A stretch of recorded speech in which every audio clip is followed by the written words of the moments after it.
Olá, me chamo Sueda Marinho e convido vocês, nossos ouvintes, a ficarem ligadinhos aqui na Rádio da Defensoria. Pois hoje, no Memórias DPE, viajaremos juntinhos no túnel do tempo com o subdefensor-geral Natanael Ferreira. Ele vai nos contar momentos marcantes vivenciados aqui na instituição. Seja muito bem-vindo, doutor Natanael, aqui no Memórias DPE. Esperamos aí viajar com o senhor nas suas memórias, né? E com certeza vamos nos emocionar. São 20 anos, doutor Natanael, de defensoria, né? Por que você decidiu fazer parte dessa família? Eu acredito em algum tipo de predestinação, porque na época da faculdade pouco se ouvia falar de defensoria. Geralmente você era quase que induzido naturalmente a pensar na magistratura e no Ministério Público, e poucas outras áreas jurídicas despertavam interesse dos alunos. Então eu falo meio que predestinação, porque a defensoria tinha tudo que dificultaria o acesso. Então assim, a gente vai passar um pouco por essas memórias e ver que de fato assim, quem escolheu a carreira de defensor público é porque de alguma forma estava predestinado a essa função que hoje assim nos encanta, nos maravilha. A cada dia, quando você tem um atendimento com assistido, você percebe que você de fato ali é um predestinado àquela função. É fazer a diferença na vida de alguém? Exatamente. A gente costuma muito falar que dentro do sistema de justiça, os assistidos é um número, né? É um número de um processo. Na defensoria, essa pessoa tem CPF, tem nome e sobrenome.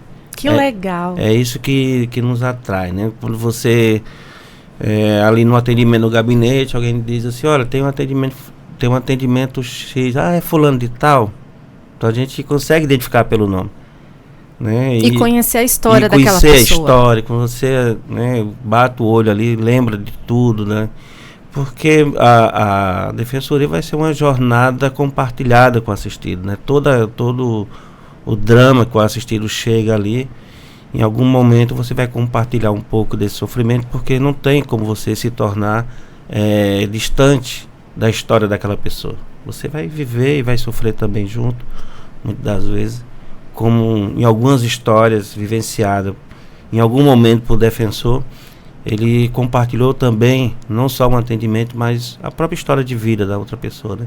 Então, nenhuma outra função no sistema de justiça vai te dar isso. Essa questão da cidadania, né? De se colocar no lugar do outro, da empatia. Da empatia, exatamente. Então, assim, a função defensorial, você tem que ser um predestinado para aquilo mesmo. Não tem como você abraçar essa carreira por uma perspectiva meramente econômica. Nos primeiros anos pode dar certo, mas pro resto da vida não dá. Ou você tem essa identidade, gosta de atender, gosta de compartilhar essas vivências, ou não é a tua função. Melhor procurar outro cargo, né, outra carreira e seguir em frente. Doutor Natanael, são 20 anos de carreira aqui dentro da defensoria, né? Eu tenho certeza que algumas histórias foram marcantes para você. Conta pra gente algumas de algum caso e até mesmo de servidores aqui, momentos especiais. Deixa eu contar também um pouco, né, como foi a história da própria defensoria, né? Nós tivemos a Constituição de 88, que traz que o Estado, né, num primeiro momento, ela diz, olha, essa função da defesa é uma função estatal, né? Deve ser exercida por agentes públicos que detêm autonomia e independência para que essa defesa seja de forma efetiva. Então, assim como o Estado trouxe para si o poder de julgar através do judiciário e o poder de acusar alguém da prática de um crime através do Ministério Público, nesse relação triangular veio a defensoria como ente estatal, como agente público, garantir a essa pessoa também uma defesa efetiva, né, contra alguma violação. Então a gente está nessa relação triangular dentro do sistema de justiça, garantir a qualquer pessoa acusada ou qualquer pessoa que tem uma pretensão de socorrer ao Poder Judiciário que possa fazer isso com autonomia e independência. Então, antes de 88, nós tínhamos no âmbito do Estado de Roraima uma divisão de assistência jurídica.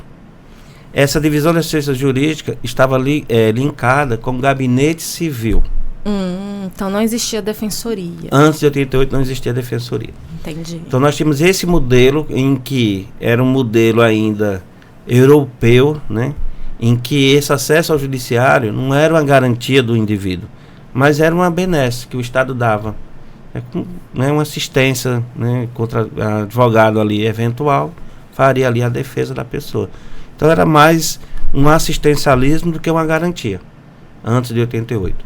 Então 88 vem, conhecido como uma Constituição Cidadã, garantir esse indivíduo também essa proteção e essa garantia que ele vai ter a defesa dos interesses dele, garantir para o agente público de forma autônoma e independente. Isso em 88. Mas até então, o modelo vigente, até 2002, então nós temos aí uma trajetória longa, até se institucionalizar a Defensoria Pública, a função da DAGE, que é essa divisão de assistência judiciária, sim, que era formado por representantes ali da OAB, advogados, né, cadastrados junto a essa divisão, que garantia inicialmente essa defesa. Então, quando vem o concurso, vem um concurso para institucionalizar a Defensoria Pública, nós tínhamos, no âmbito da DAGE, 90 advogados. O senhor fazia parte? Não. Não fazia parte? Não fazia parte da DAGE. Entendi. A DAGE era esses advogados que faziam a função do defensor público. Nós tínhamos 90. Sim.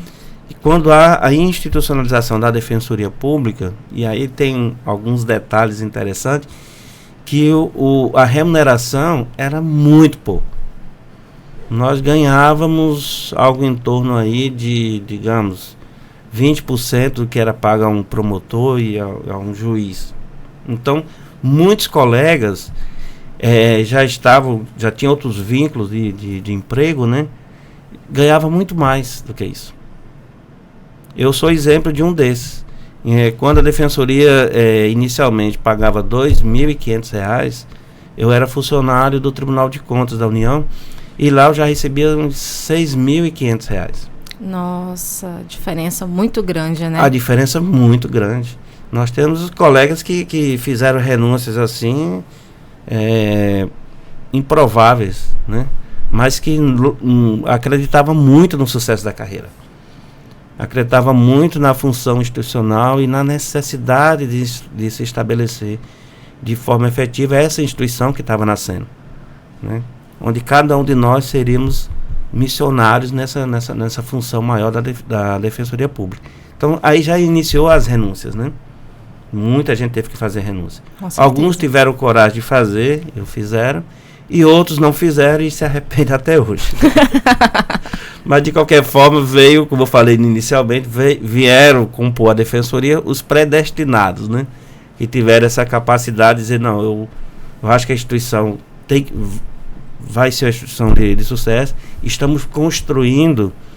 Então, assim, nada mais maravilhoso que você fazer parte dessa construção histórica de uma instituição tão importante dentro, né, nessa sociedade democrática, né, de garantia de direitos. Então, quem veio acreditando. E nós tivemos que, de uma hora para outra, fazer essa opção e substituir 90 advogados por 30 defensores públicos. Eita! Responsabilidade sem nenhum grande. Preparo, né? Então muitos ali não tinham uma vivência anterior na advocacia, como no meu caso, que eu era funcionário do Tribunal de Contas da União, não tinha vivência da advocacia.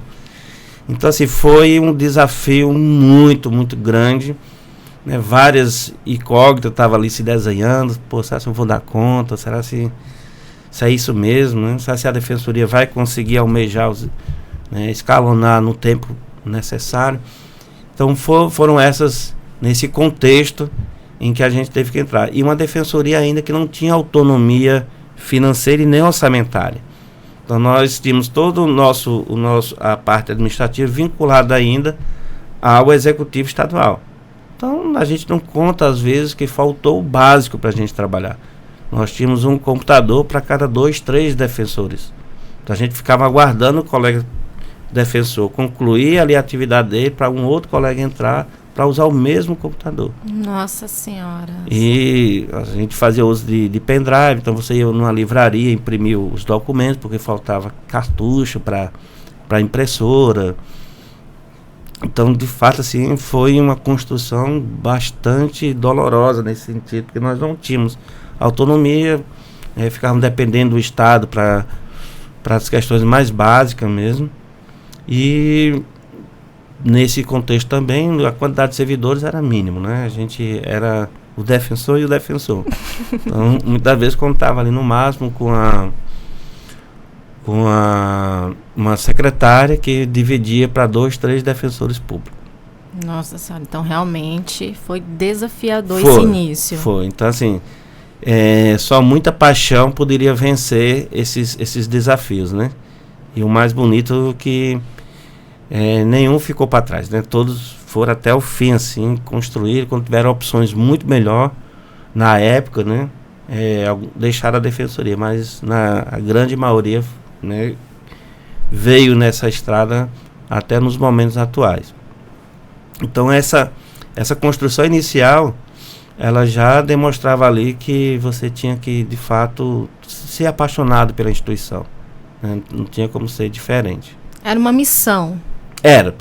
A gente tinha muito isso desenhado, porque a gente sabia da importância de você ter uma defensoria de fato autônoma, né? Essa garantia de você fazer uma defesa ali de forma independente, imparcial.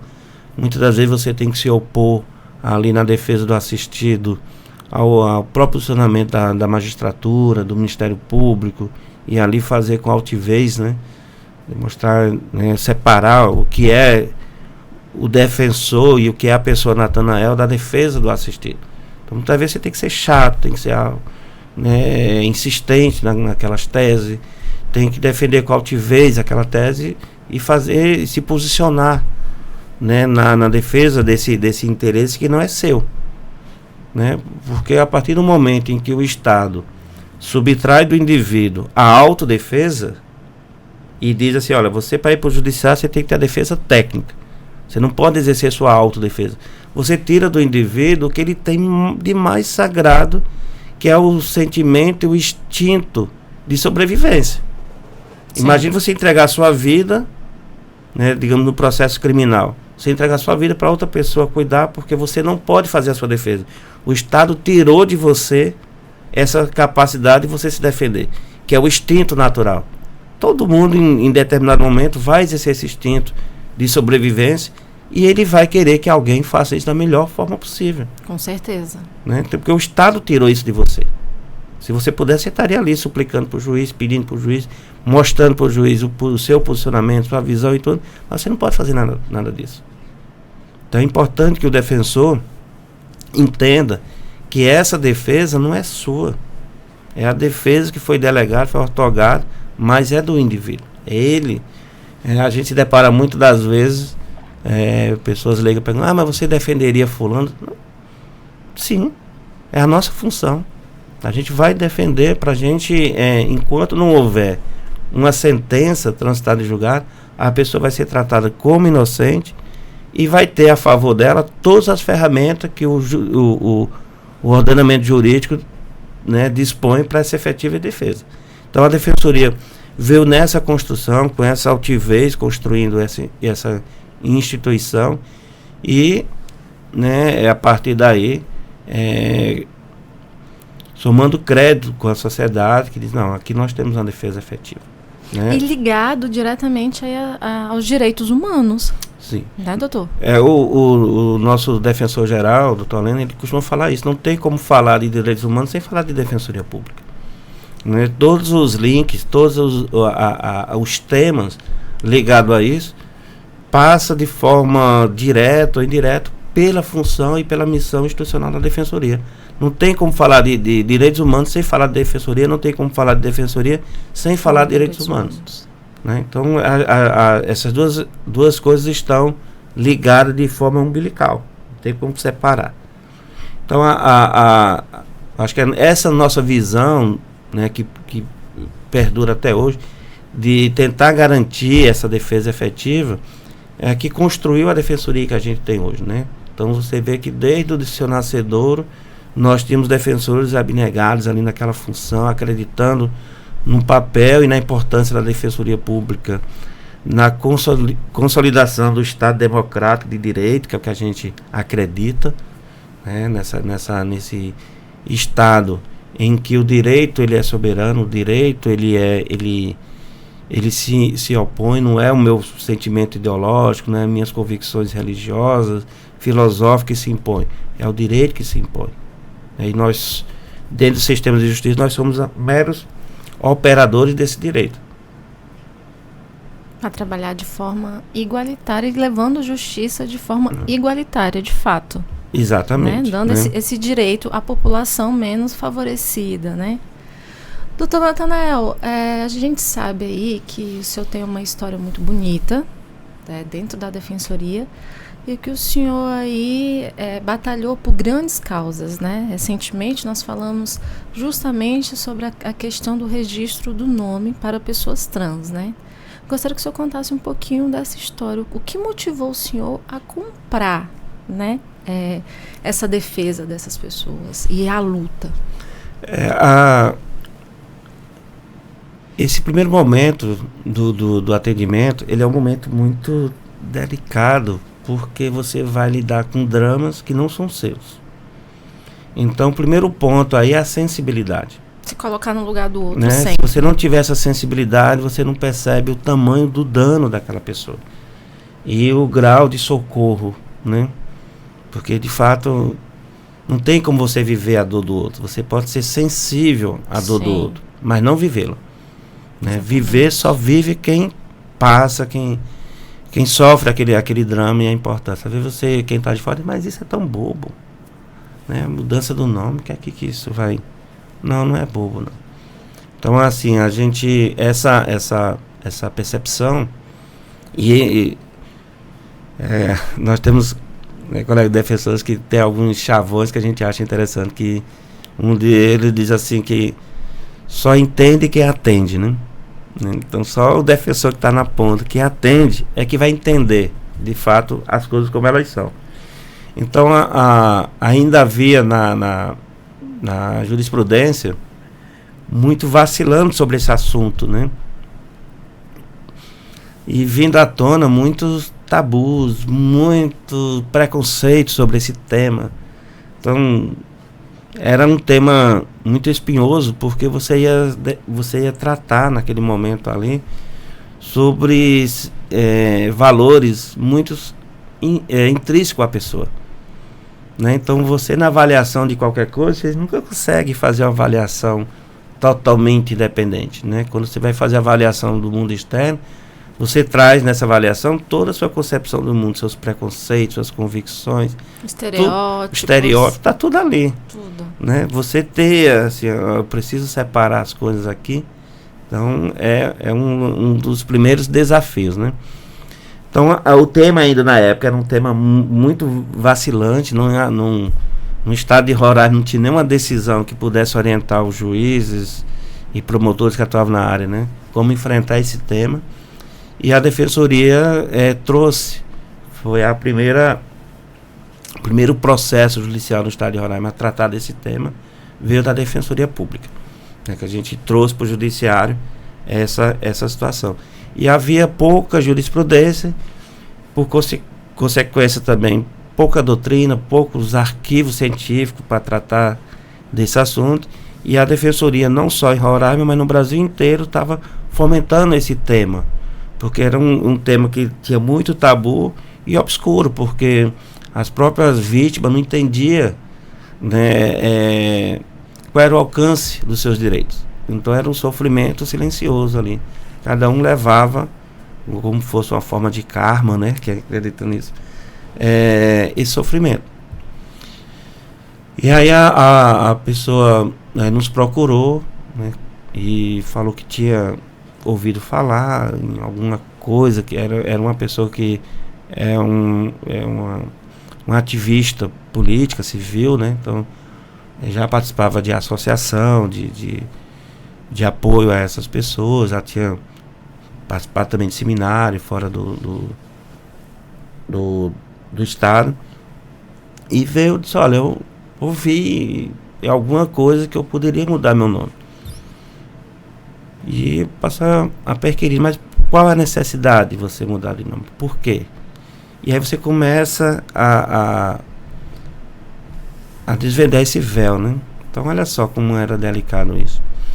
Ela tinha um nome masculino e ela se reconhecia como pessoa trans. E desde o primeiro momento da vida que ela começou a se perceber como ser humano, ter ideia de tudo, assim, muito jovem ainda, ela começou a entender que tinha algo errado. Embora ela nascesse do sexo masculino, mas ela não compreendia o mundo a partir desse olhar. Então ela sempre gostou de se vestir como mulher, de brincar, quando ia brincar, gostava de brincar de boneca. A família não compreendia aquilo e maltratava, batia, achando que poderia, através da violência, mudar alguma coisa. E teve também violência sexual muito cedo também. E essas cicatrizes, né, foram marcando essa pessoa, ao ponto que quando chegou num período da escola, ela disse que o momento mais tenso da vida dela era quando ia fazer a chamada. Nossa. Então imagine que todos os dias ela passava situação constrangedora por isso. Porque ela se vestia como mulher e na hora de chamar o nome, fulano, ela não respondia. E por isso ficou reprovada por falta. E depois, com o tempo, houve abandono escolar. Então, por mais triste que seja essa história, a gente vai ver depois que ela se repete, esse drama, na vida de várias e várias outras pessoas. Sim. E essa situação, ela abandona a escola e depois entra num processo de depressão, tenta suicídio algumas vezes. E o único apoio que ela vai ter é da mãe. O pai, né, acaba sendo um pivô de uma separação, os irmãos não aceitam e fica a mãe como a único lugar de acolhimento dessa pessoa. E ela diz, olha, eu preciso mudar de nome porque seria o primeiro pontapé de um reconhecimento para eu dizer para a sociedade, eu existo, eu estou aqui e quero ser respeitado como tal. Então veja só a profundidade disso. Que ela vivia marginalizada e invisível à sociedade. Então não é só a mudança de nome. Como a gente diz, mas é só, não é só. Né? Existe muita carga por trás disso. Existe uma necessidade de autoafirmação, de reafirmação. Era essa o que estava sendo colocado. É dizer assim, apesar de tudo, eu estou aqui. Apesar de todo o meu sofrimento, eu estou aqui e eu quero ser reconhecida como tal. Então foi nesse olhar que a Defensoria acolhe essa pessoa e diz, estamos juntos nisso, vamos fazer isso, vamos lá. E a gente vai abordar essa perspectiva de mudança de nome a partir, o fundamento jurídico, a gente costuma dizer, que é o porquê que eu estou pedindo. O fundamento jurídico, num termo técnico, é isso. Por que eu quero isso? O porquê. Não é o que eu quero, é o porquê que eu quero isso. Esse é o fundamento jurídico. E esse fundamento jurídico ele vai ter como base a questão da dignidade da pessoa humana, é o primeiro aspecto. E essa dignidade da pessoa humana, ela afasta, por eu ser humano, eu afasto a tortura. E eu comparo esse sofrimento dela nessa ação a um estado constante de tortura que o Estado impõe em função de preconceito, de tabu, de falta de compreensão sobre o tema, estava impondo a esse ser uma condição constante de sofrimento, o que se equipararia a uma tortura. Foi esse o fundamento. E aí a gente leva para o judiciário essa questão. Como eu falei inicialmente, é uma questão que ainda era muito incipiente na doutrina e na jurisprudência. E como tal, como algo que ainda está surgindo, a abordagem é muito complicado fazer. Complexa. Então nós temos um judiciário que não estava preparado, a verdade é essa, para esse tema. Levamos o caso para uma vara de registro civil. Então era até então, pela própria lei de registro público, é uma questão muito formalista, dado alguns princípios que regem essa matéria, o princípio da segurança, da unicidade, alguns itens nisso aí, vai complicar também essa abordagem, porque não havia previsão legal nenhuma para a mudança de nome a partir dessa perspectiva. Nós temos também, por outro lado, o Ministério Público, que vai zelar, um olhar, se não tiver um promotor sensível, vai olhar meramente para a aplicação da lei. Então olha lá na lei, a lei não diz isso. Então o Ministério Público, como um fiscal da lei, que é uma das funções do Ministério Público, ser fiscal da lei, faria uma operação matemática. Não, isso aqui não tem condições. E na abordagem a gente também vem trazendo essa questão, já se antecipando alguns questionamentos e dizendo, olha, essa abordagem aqui não pode ser feita pelo viés, primeiro, religiosa, filosófica, no sentido, né, de uma abordagem assim de um certo achismo, científico nem tão pouco, porque ainda era muito incipiente, né? Sim. Até então, para a gente ter uma ideia disso, essa questão trans, ela era vista como um distúrbio psicológico. A pessoa tinha uma síndrome, que não sabia o porquê, de como é que era, mas era tido como uma doença. Olha só. Então, o grau de dificuldade de tudo isso, né?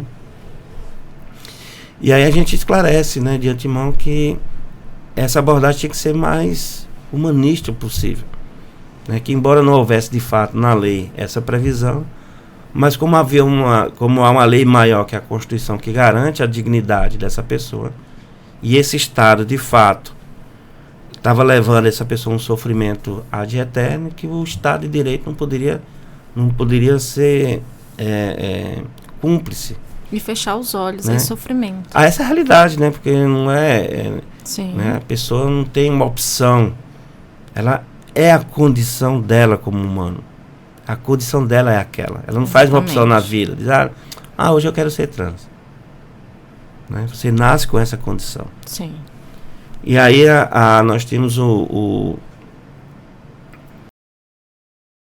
judiciário, e na figura do magistrado evangélico. Nossa, olha o desafio. O que trazia uma certa dificuldade, né? Da possibilidade de trazer um olhar meramente do ponto de vista religioso e uma abordagem um pouco simplista disso.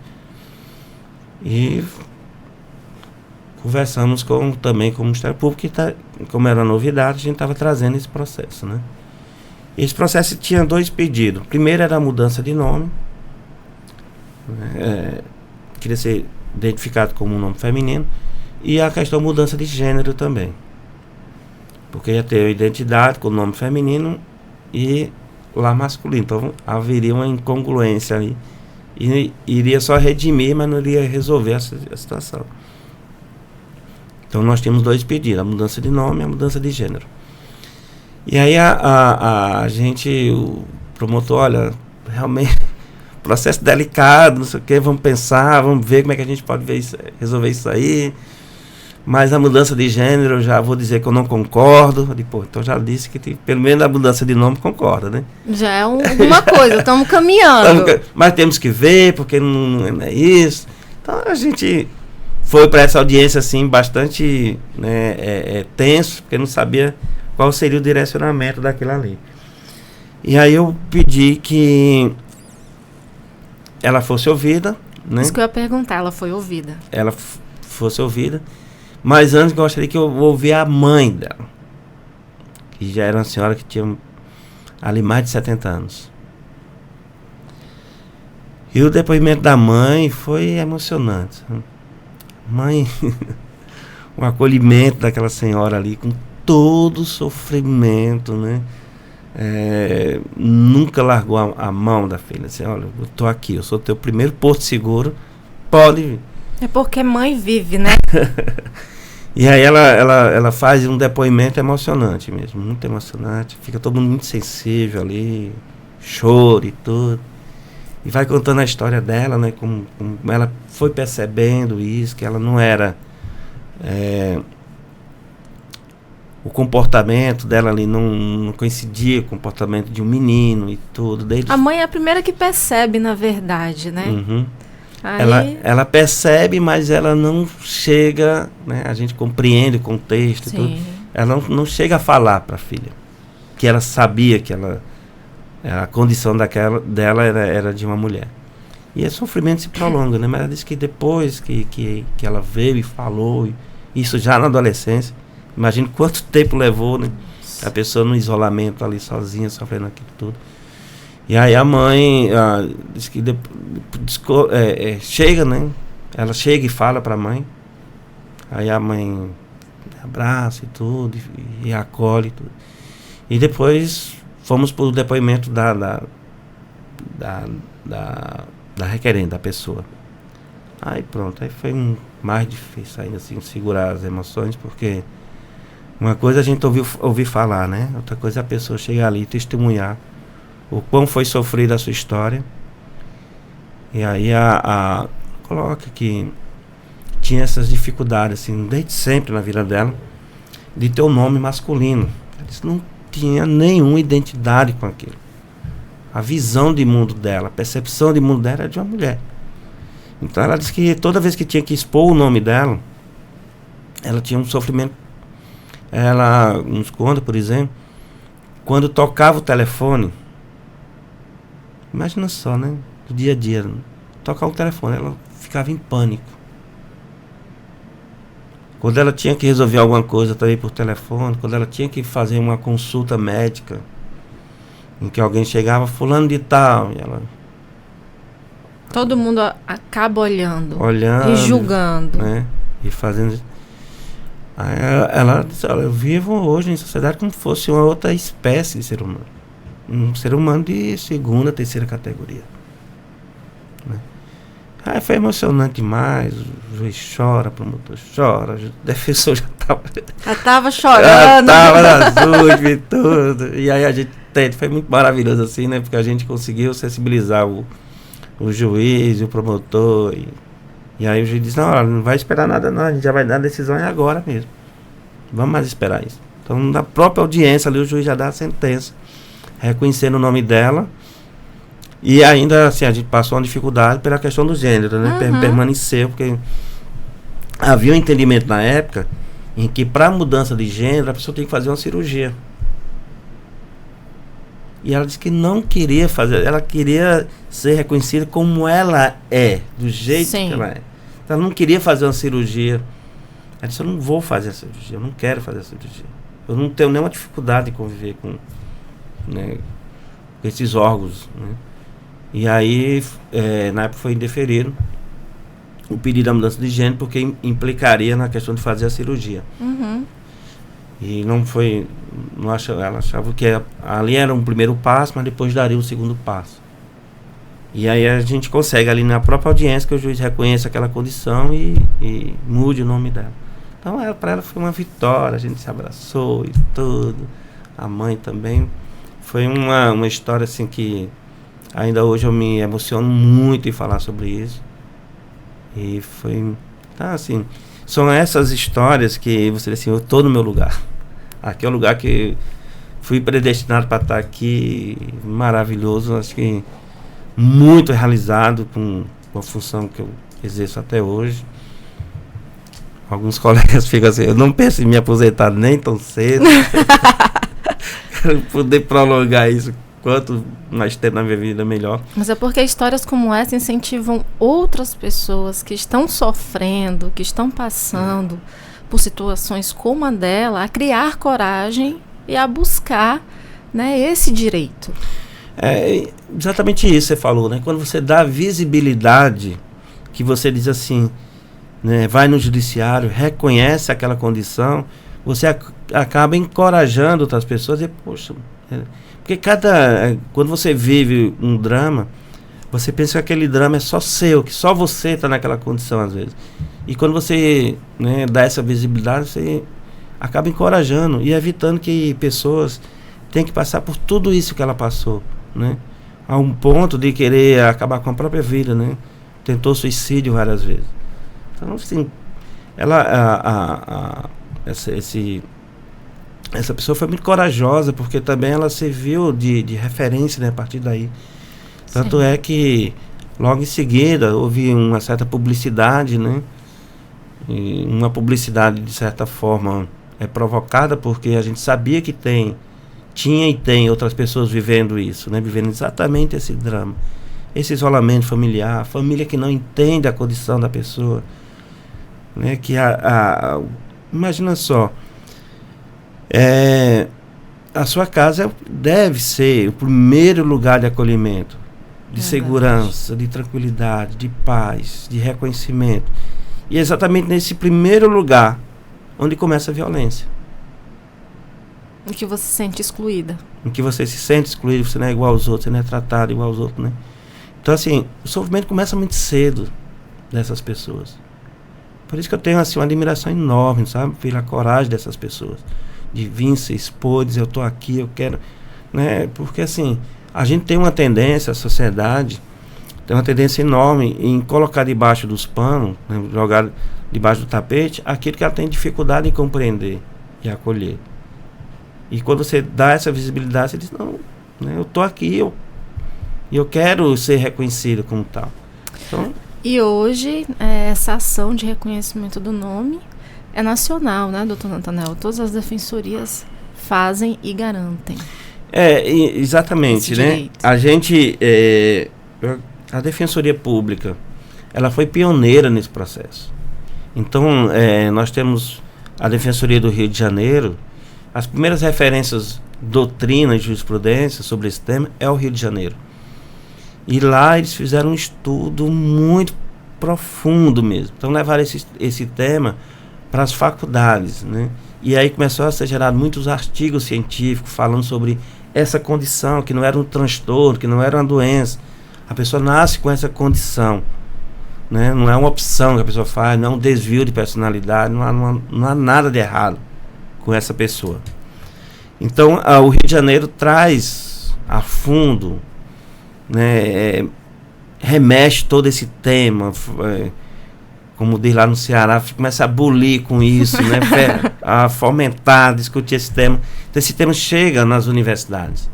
E as universidades começam a escrever, né, artigos científicos falando sobre essas abordagens e tudo.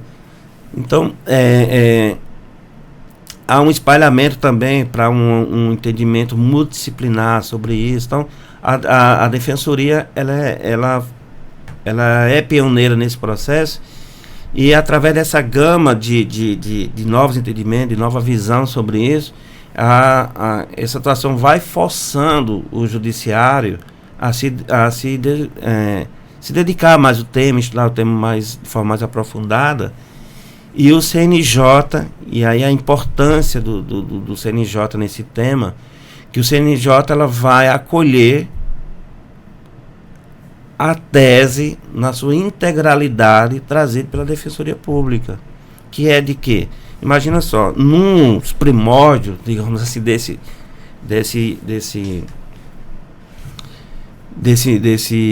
enfrentamento no judiciário, a pessoa tinha que passar por exame psicológico, psiquiátrico, ter um laudo de um psiquiatra dizendo que você não tem transtorno, e era muito difícil isso.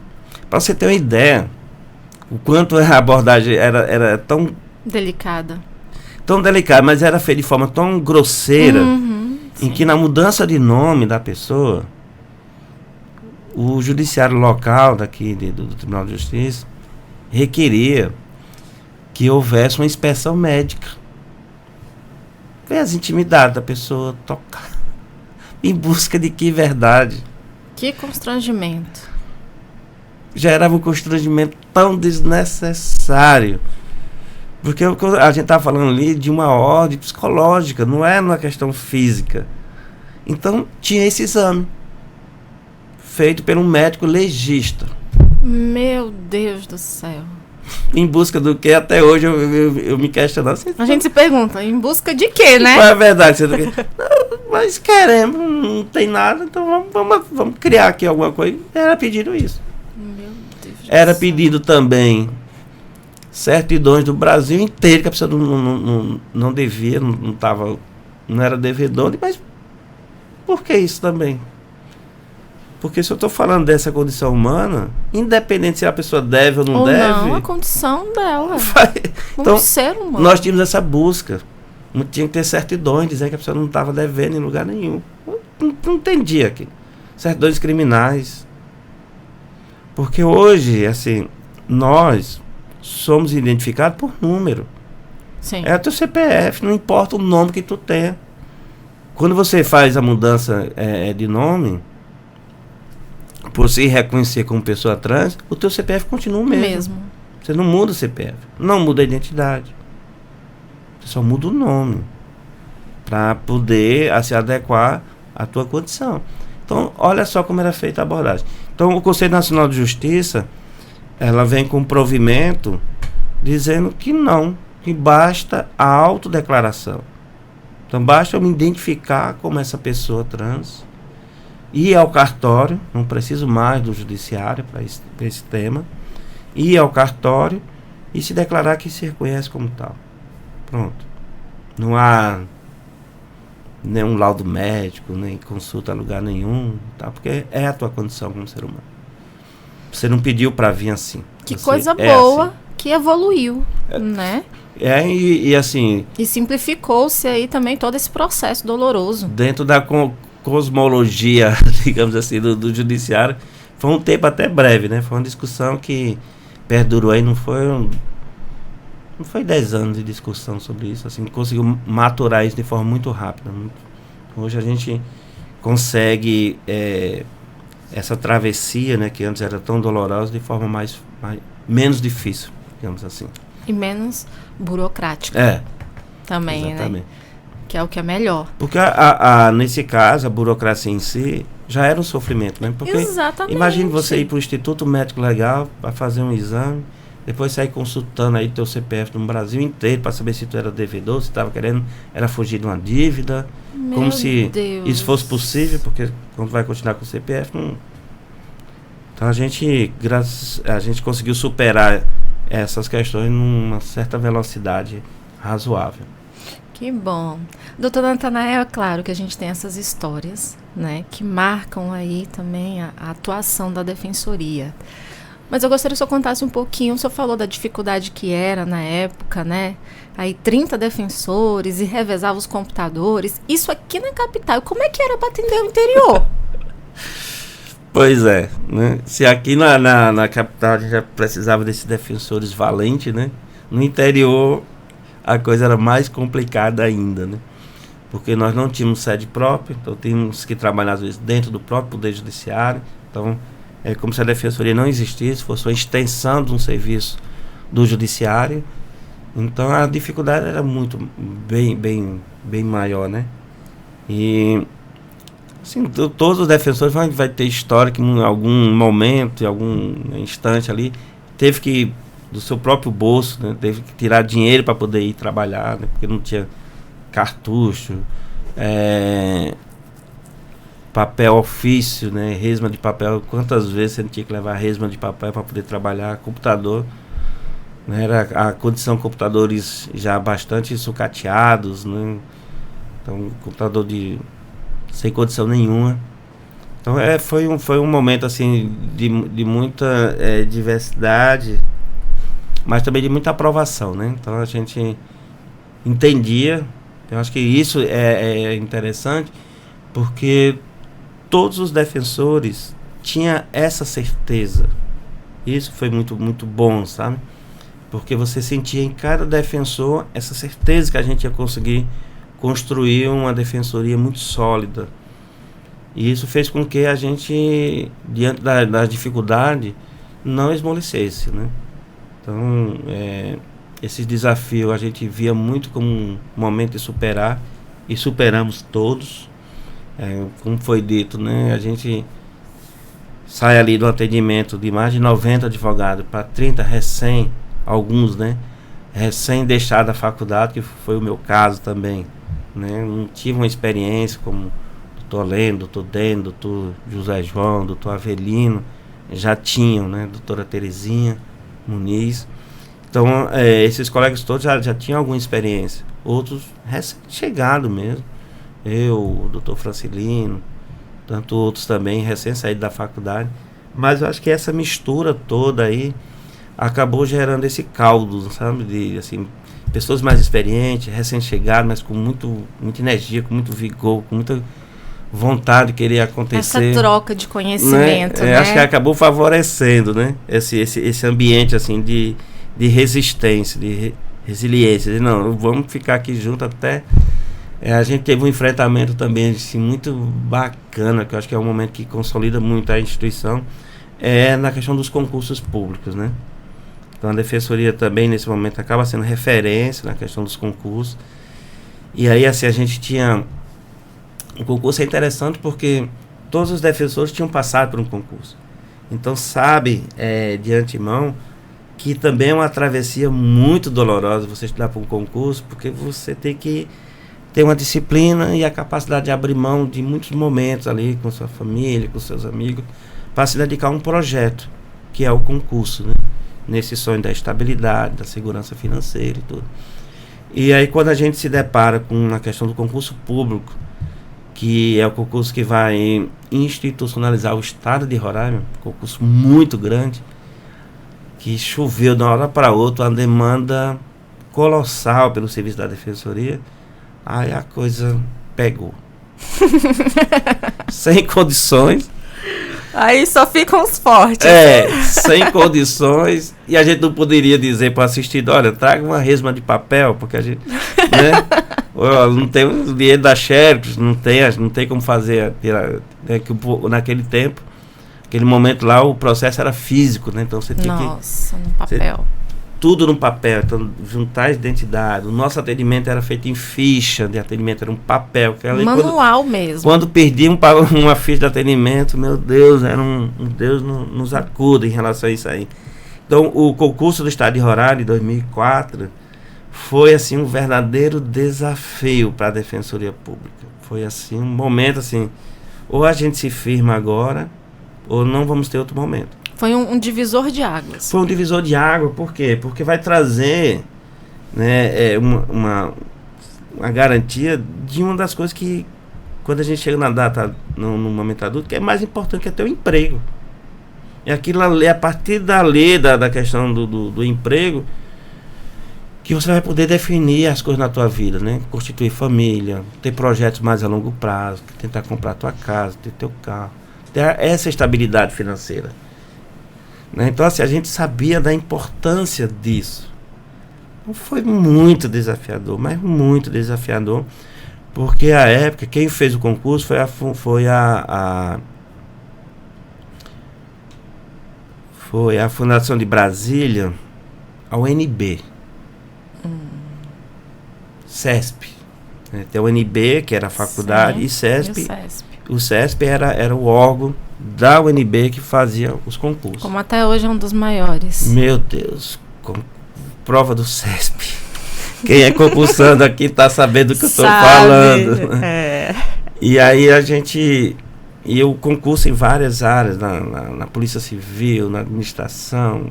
Então, era um concurso muito grande e que a gente tinha o desafio ali. Um desafio enorme. E agora, doutor Natanael, assim, foi um divisor de águas, foi desafiador, né? Muitas histórias aí, com certeza que vários defensores dividiram momentos difíceis, né? Compartilharam. Mas como se vê hoje a Defensoria? Porque hoje está presente, inclusive nos municípios, por meio da itinerante, né? E quando se fala de garantias de direito e cidadania, todo mundo já vem na cabeça a defensoria. Para você, o que significa a defensoria hoje? Todo o tempo traz os seus desafios. Então, eu acho que essa é a premissa fundamental.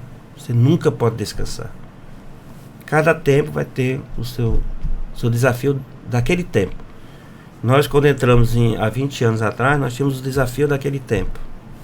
Hoje nós temos outros desafios. E a defensoria precisa estar atualizada e consciente desses novos desafios. E tem desafios que são muito sutis. Esses que a gente tem que estar mais preocupado, mais atento, para não cair em determinadas armadilhas, né?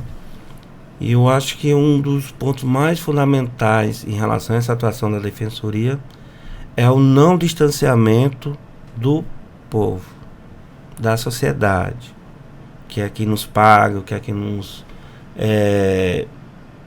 necessita, né, da defensoria.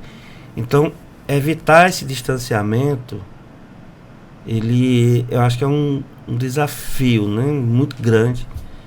O primeiro ponto é esse. O doutor Leno, com muita razão, ele fala assim, de não se encastelar. Não achar que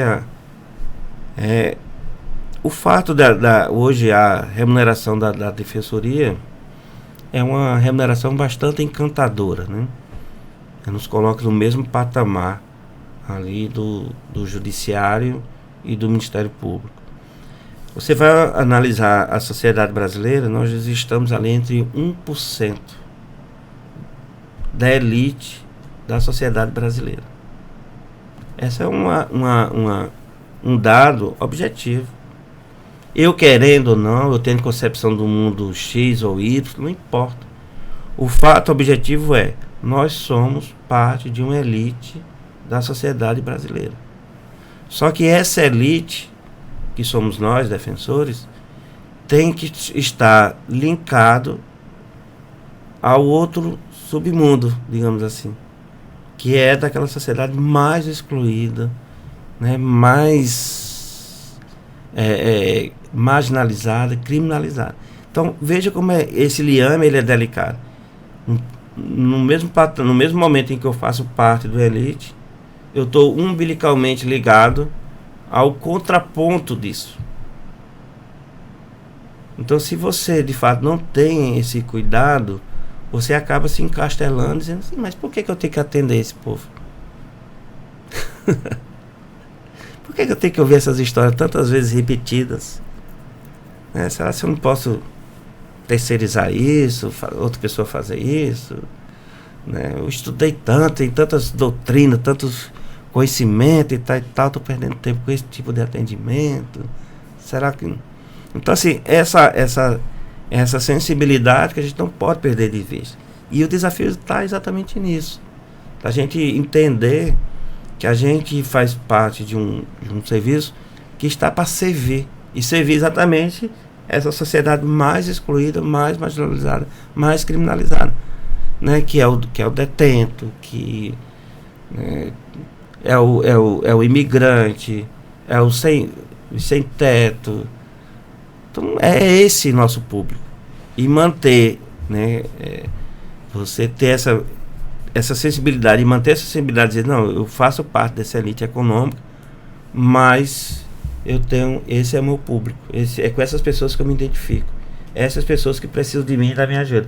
Esse é o desafio. E um outro desafio somado a isso, mas que tá tudo muito misturado, é a questão também dos novos tempos, né? As novas tecnologias. Então também temos que nos atualizar diante dessas novas tecnologias.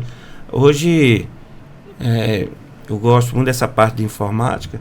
Hoje a inteligência artificial fazer o papel, naquele primeiro momento, de uma petição de um defensor, não é desafio nenhum para a inteligência artificial. Ela faz isso. Faz uma petição inicial, faz uma contestação, faz um recurso, faz uma execução. Então esse também é um novo desafio, né? Como que a Defensoria Pública vai conciliar e vai equilibrar isso? Porque ao mesmo tempo que a gente acha isso um pouco perigoso, mas é uma realidade do qual a gente não vai poder fugir. Está posta essa realidade, né, da inteligência artificial. Um outro ponto também, que esse é um ponto de muita preocupação, é a questão das redes sociais e a falta de regulamentação total dessas redes sociais, em que a pessoa acha que tudo pode. Que tudo é permitido. Que tudo é permitido. Né? Então, a questão das fake news que traz uma distorção das realidades dos órgãos, né? Então, até outro tempo, você tinha ali, na figura de um magistrado, por exemplo, uma referência de idoneidade, que ali tinha uma pessoa, né, imparcial, dedicada, como hoje são, em sua imensa maioria. Mas as redes sociais vêm desmontando essa necessária deferência que a gente tem que ter pelas autoridades, pelos órgãos constituídos, né? Então, esses ataques constantes a essa descrença que está nas redes sociais das instituições também é outro ponto. É um grande desafio. E você vê que todos esses desafios, eles estão quase que numa ordem subjetiva. Você não tem um inimigo que você possa dizer, não, vou atacar esse inimigo, ele tem uma existência física. Você tem, por exemplo, a questão das redes sociais, você tem um servidor que está em outro país, está no outro, né, quase que inacessível. Então, você não tem mais um inimigo físico a combater. Você tem esse elemento subjetivo que você tem que saber lidar com esses, como eu falei, nesses novos desafios que estão aí. Então, eu vejo que é nesse aspecto que a Defensoria tem que se dedicar melhor, tem que observar bem, tem que se posicionar em relação a isso, né? E até ter cuidado como se posicionar nas redes sociais, né? Porque as pessoas, como nós estamos conversando aqui, se acham no direito, né, de julgar e condenar, que acontece o tal do cancelamento, né? Vou cancelar tal pessoa. Então, faz com que aquela pessoa, aquela instituição seja abolida, digamos assim, da sociedade virtual. O mais interessante é que quando você fala em aniquilar essas estruturas, esses modelos, você não tem uma proposta de o que é que eu vou pôr no lugar. Exatamente. Se eu não acredito mais no judiciário, que o judiciário é isso, é aquilo outro, não acredito mais na Defensoria, no Ministério Público, tá. Mas você propõe o que no lugar? Né? Como se houvesse vácuo nessas questões aí. E não há vácuo. Né? Algo vai se impor no lugar. E às vezes é algo que não é muito interessante. Né? E muitas vezes não é bem aceito. Né? Você fala, você vai analisar a história, você não vai ver um ditador na história dizendo, olha, a partir de hoje nós vamos viver uma ditadura, eu vou aniquilar os direitos. Não. Eles nascem dizendo que vai defender exatamente aquilo que você tanto tentou proteger, né? Que são as liberdades. A primeira coisa que a ditadura faz é acabar com as liberdades. Exatamente. E é em nome delas que ela tenta se impor. Né? Você vai ler o AI-5, onde iniciou a ditadura no Brasil, ele não fala lá que vai ter uma ditadura. Fala que vai proteger a sociedade do inimigo externo, para garantir a liberdade das pessoas e tudo. Porque, como foi dito, né, ao mesmo tempo que se fala em aniquilar isso, mas não se propõe a dizer, pelo menos, o que se pretende colocar no lugar. Que vai ser construído ali no lugar, né? Esses riscos que a gente está avaliando agora, a gente percebe que ele é de uma ordem muito sutil. Né? Que a gente não tem um inimigo físico declarado. Então, a Defensoria precisa também se dedicar a um estudo e ver de que forma, como você falou, né? Vai se posicionar, vai tentar intervir nessa realidade para construir uma realidade melhor. E vamos fechando aqui, né? Resumidamente, esse quadro, já. Mas eu gostaria que o senhor deixasse uma mensagem aí, né? A população que não conhece o serviço da Defensoria, como fazer para conhecer e também convidá-los aí a visitar a nossa página também nas redes sociais, porque lá a gente também comunica, né, e divulga também os direitos da população. Então, caros ouvintes, a gente pede assim que acolha a Defensoria Pública, que é esse agente de proteção, né, dos direitos e da dignidade da pessoa humana, e dizer que a Defensoria é um parceiro nessa jornada, nessa construção de uma sociedade mais justa. E o serviço da Defensoria está aberto em vários canais. Hoje nós temos o site da Defensoria Pública, onde lá já traz muitas informações sobre o seu direito, quais as documentações, quais os locais de atendimento. Nós temos também o atendimento via WhatsApp, em que facilita esse acesso, esse canal de diálogo com a Defensoria Pública. Então, orientamos que sempre que houver alguma preocupação de uma ordem jurídica, assim, seja na questão de um contrato, de um direito, e aí dos mais diversos, direito de família, consumidor, juizados especiais, antes de tomar qualquer medida, procure a Defensoria Pública, até mesmo para se orientar ter esclarecimento daquela situação jurídica, para poder ter a melhor abordagem sobre aquilo e não ter prejuízos, às vezes, irreversíveis para o futuro. Então, a Defensoria sempre de portas abertas. Nós temos defensores, de fato, muito dedicados a essa função de proteção dessas garantias. Olha, doutor Natanael, agradecemos aqui a sua participação, né? E é claro, eu convido também aí outros servidores, defensores que queiram participar do Memórias DPE, que venham contar aqui a sua história. Será muito bem-vindo, né, doutor? Eu gostaria que o senhor deixasse também um convite aí para os seus amigos.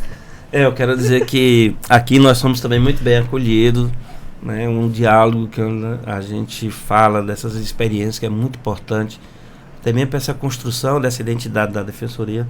Então não temam, venham e dialogar um pouco, conversar. É uma conversa bastante descontraída e nos deixa bastante à vontade também. Então é um momento assim eu diria, de descontração. Então fica o convite para que os servidores e defensores compareçam para esse diálogo.